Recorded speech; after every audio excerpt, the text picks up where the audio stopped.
whether a written document or an oral tradition. Jude may have used the same ancient source, or he may have learned about Enoch from Jesus, who witnessed Enoch's life course from heaven. End of footnote. What was Enoch's prophecy? It went as follows. Look, Jehovah came with his holy myriads to execute judgment against all, and to convict all the ungodly concerning all their ungodly deeds that they did in an ungodly way, and concerning all the shocking things that ungodly sinners spoke against him. Jude 14 and 15. Now, the first thing you may notice is that Enoch spoke in the past tense, as if God had already done what the prophecy describes. That is a pattern that many prophecies thereafter followed. The idea is this. The prophet is speaking of something that is so certain to occur that it may be described as if it has already happened. What was it like for Enoch to deliver that pronouncement, perhaps by preaching it to all who would hear? Notice how forceful the warning was. 4 times it used the word ungodly to denounce the people, their deeds, and the way they carried out those deeds. The prophecy thus warned all humans that the world they had built up since the expulsion from Eden was corrupt through and through. That world would face a cataclysmic end, when Jehovah would come with his holy myriads, legions of mighty angels in battle array, to bring destruction.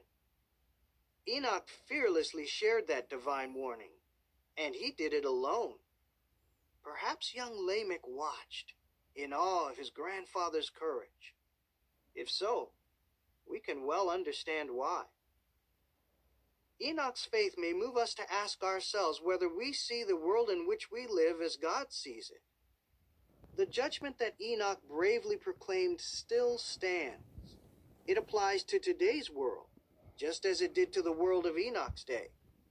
In harmony with Enoch's warning, Jehovah brought the great deluge against that ungodly world in Noah's day, but that destruction set the pattern for a greater destruction yet to come. Today, as then, God stands poised with his holy myriads to bring a righteous judgment against an ungodly world. Each of us needs to take Enoch's warning to heart and share it with others. Our family and friends might stand apart from us. We may feel alone at times, but Jehovah never abandoned Enoch. Neither will he abandon his faithful servants today. Transferred so as not to see death. How did the end come for Enoch? In a way, his death is even more mysterious and intriguing than his life. The Genesis account simply says, Enoch kept walking with the true God. Then he was no more, for God took him. Genesis 5:24. In what way did God take Enoch? The Apostle Paul later explained, by faith Enoch was transferred so as not to see death, and he was nowhere to be found because God had transferred him. For before he was transferred, he received the witness that he had pleased God well. Hebrews 11:5. What did Paul mean by that phrase, transferred so as not to see death? Some Bible translations say that God took Enoch to heaven, but that cannot be. The Bible shows that Jesus Christ was the first one ever resurrected to heaven. In what sense then was Enoch transferred so that he did not see death? Jehovah likely transferred Enoch gently from life to death, sparing him any pangs of death. But first, Enoch received the witness that he had pleased God well. How? Just before his death, Enoch may have received a vision from God, perhaps one showing him the earth as a paradise. With that vivid sign of Jehovah's approval, Enoch fell asleep in death. Writing about Enoch and other faithful men and women, the Apostle Paul stated, in faith all of these died.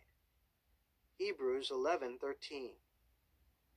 Thereafter, His enemies may have searched for the body, but it was nowhere to be found, perhaps because Jehovah disposed of it, preventing them from desecrating it or using it to promote false religion. The footnote reads, similarly, God likely ensured that the bodies of Moses and Jesus were beyond the reach of such abuses. End of footnote. With that scriptural reasoning in mind, then, let us try to imagine how Enoch's life might have ended. Picture this scenario, remembering that it is only one possibility. Enoch was on the run, nearing exhaustion. His persecutors were after him, seething with rage over his judgment message. Enoch found a place to hide and rest for a while, but he knew that he could not escape for long. A violent death loomed very near now. As he rested, he prayed to his God. Then a profound sense of peace came upon him. A vision, as vivid as if Enoch were really there, took him far away. Imagine that a view opened before him, showing a world wholly different from the one he knew. It seemed to him that it was as beautiful as the Garden of Eden, but there were no cherubs guarding it to keep humans out. Men and women, all full of health and youthful vigor, were numerous. Peace reigned among them. There was no trace of the hatred and religious persecution that Enoch knew only too well. As for himself, Enoch sensed Jehovah's assurance, love, and approval. He felt sure that this place was where he belonged. It would be his own home. As peace stole over him, Enoch closed his eyes and drifted into a deep, dreamless sleep. And there he remains to this day, asleep in death, carefully preserved in the limitless memory of Jehovah God. As Jesus later promised, the day will come when all those who are in God's memory will hear Christ's voice and come out of the grave, opening their eyes to a beautiful and peaceful new world. Would you like to be there? Imagine the thrill of meeting Enoch. Think of the fascinating things we could learn from him. He could tell us if our imaginary scenario about his final moments was close to the truth.